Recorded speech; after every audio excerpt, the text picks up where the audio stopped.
Hello hi അപ്പച്ചൻ കറിക്കൂട്ടിലേക്ക് എല്ലാവർക്കും സ്വാഗതം. ഇന്ന് നമ്മൾ ഉണ്ടാക്കാൻ പോകുന്നത് പെപ്പർ മഷ്റൂമാണ്.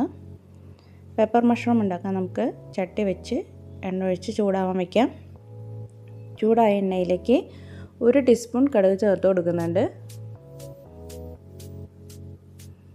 കടുക് നന്നായി പൊട്ടി വരുമ്പോൾ ഒരു വലിയ സവാളയാണ് അരിഞ്ഞു വെച്ചിരിക്കുന്നത്, അതും കൂടി ചേർത്ത് കൊടുക്കാം. സവാള നന്നായി വഴറ്റിയെടുക്കേണ്ടതാണ്. ഒരു 1/4 ടീസ്പൂൺ ഉപ്പും കൂടി ചേർത്ത് നമുക്ക് നന്നായി വഴറ്റിയെടുക്കാം.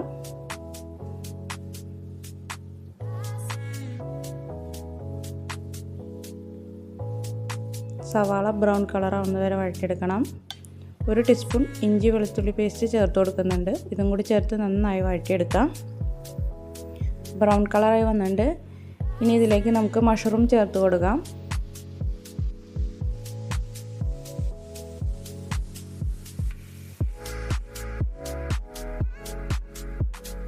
മഷ്റൂം ചേർത്ത് കൊടുത്തിട്ടുണ്ട്. ഇനി നന്നായി ഒന്ന് മിക്സ് ചെയ്തെടുക്കാം. മഷ്റൂം വാടി വരുമ്പോൾ ഇതിൽ നിന്ന് വെള്ളം ഇറങ്ങുന്നതാണ്. നന്നായി മിക്സ് ചെയ്ത് മഷ്റൂം നന്നായി വാട്ടിയെടുക്കാം.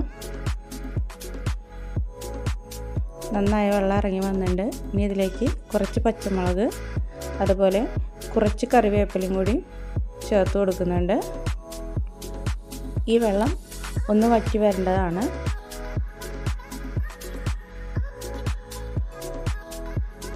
ഇനി ഇതിലേക്ക് മഞ്ഞൾപ്പൊടി 1/4 ടീസ്പൂൺ ചേർത്ത് കൊടുക്കാം. നന്നായി ഒന്ന് മിക്സ് ചെയ്ത് കൊടുക്കേണ്ടതാണ്. 1/2 ടീസ്പൂൺ കുരുമുളക് പൊടിയാണ് ചേർത്ത് കൊടുക്കുന്നത്. പെപ്പർ മഷ്റൂം ആയതുകൊണ്ട് 1/2 ടീസ്പൂൺ കുരുമുളക് പൊടി, 1/4 ടീസ്പൂൺ ജീരകപ്പൊടി, 1 ടീസ്പൂൺ പെരിഞ്ജീരകപ്പൊടി, 3 കൂടി ചേർത്ത് നന്നായി വഴറ്റിയെടുക്കാം. പൊടികളുടെ എല്ലാം പച്ചമണം മാറേണ്ടതാണ്. ഇനി ഇതിലേക്ക് 1 ടീസ്പൂൺ മല്ലിപ്പൊടിയും കൂടി ചേർത്ത് കൊടുക്കാം. ഇതും കൂടി ചേർത്ത് നന്നായി മിക്സ് ചെയ്ത് പച്ചമണം മാറാം. നന്നായി മിക്സ് ചെയ്തെടുക്കാം. പച്ചമണം മാറേണ്ടതാണ്. ഇനി ഇതിലേക്ക് നമുക്ക് 1 ക്യാപ്സിക്കം അരിഞ്ഞു വെച്ചത് ചേർത്ത് കൊടുക്കാം. നീളത്തിലാണ് അരിഞ്ഞു വെച്ചിരിക്കുന്നത്. ക്യാപ്സിക്കം നന്നായി വഴറ്റിയെടുക്കേണ്ട ആവശ്യമില്ല. കുറച്ചും കൂടി ഉപ്പ് ചേർത്ത് കൊടുക്കാം.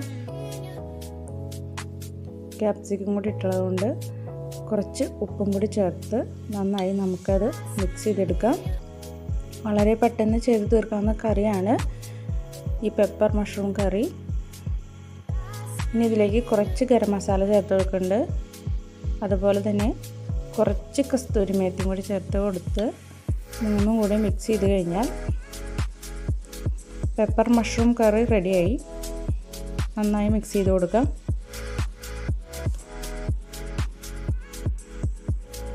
അങ്ങനെ നമ്മുടെ പെപ്പർ മഷ്റൂം കറി റെഡിയായി വന്നിട്ടുണ്ട്. സൂപ്പർ ടേസ്റ്റാണ്. നമുക്കത് ഒരു ബൗളിലേക്ക് സെർവ് ചെയ്യാം. അതുപോലെ തന്നെ നമ്മുടെ ചാനൽ കാണുന്ന എല്ലാവരും സബ്സ്ക്രൈബ് ചെയ്യണം, ലൈക്ക് ചെയ്യണം, നിങ്ങളുടെ അഭിപ്രായങ്ങൾ രേഖപ്പെടുത്തണം. അങ്ങനെ നമ്മുടെ അടിപൊളി പെപ്പർ മഷ്റൂം റെഡിയായി വന്നിട്ടുണ്ട്. വളരെ പെട്ടെന്ന് ചെയ്ത് തീർക്കാവുന്ന കറിയാണ്. എല്ലാവരും ചെയ്ത്